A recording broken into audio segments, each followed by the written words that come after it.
আপনি এক সিমে ভুলে অনেক বেশি টাকা রিচার্জ করেছেন, সেই সিমটি ব্যবহার বেশি করেন না। এখন সেই এয়ারটেল সিম থেকে কিভাবে অন্য আরেকটি এয়ারটেল সিমে ব্যালেন্স ট্রান্সফার করবেন আজকের এই ভিডিওটির মাধ্যমে শিখতে পারবেন।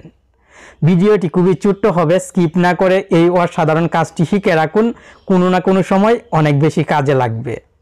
ভিডিওতে লাইক কমেন্ট করবেন। চুপি চুপি ভিডিও দেখে চলে গেলে আমি বুঝতে পারি না আপনি আমাদের চ্যানেলের ভিডিও দেখছেন। লাইক কমেন্ট করবেন, নতুন নতুন ভিডিও তৈরি করতে উৎসাহ পাবো।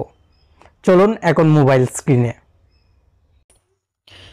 মোবাইলের ডায়াল প্যাড অ্যাপটি প্রথমে ওপেন করবেন। *1212# *1212# এই কোড নাম্বারটি ডায়াল করে যে এয়ারটেল সিম থেকে ব্যালেন্স ট্রান্সফার করতে চাচ্ছেন সেই এয়ারটেল সিম দিয়ে কল দিয়ে দিবেন। ব্যালেন্স ট্রান্সফার এরকম একটি অপশন চলে আসবে। আপনি নিচের বক্সে ক্লিক করে 1 টাইপ করবেন এবং সেন্ডে ক্লিক করবেন। নিচের বক্সে আবার ক্লিক করে 1 টাইপ করে সেন্ডে ক্লিক করবেন।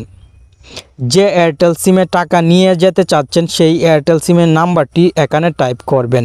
একাধিকবার চেক করে নেবেন যেন নাম্বারটি ভুল না হয়, দেন সেন্ডে ক্লিক করবেন। সর্বনিম্ন 10 টাকা এবং সর্বোচ্চ 100 টাকা একবার ট্রান্সফার করতে পারবেন।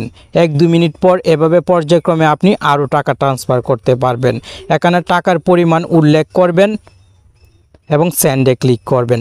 সঙ্গে সঙ্গে আপনার কাজ কমপ্লিট। দেখবেন মোবাইলের ব্যালেন্সের টাকা ট্রান্সফার হয়ে গেছে।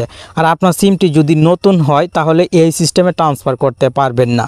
1-to-1 কাস্টম কেয়ারে কথা বলবেন, আশা করি সমাধান পেয়ে যাবেন।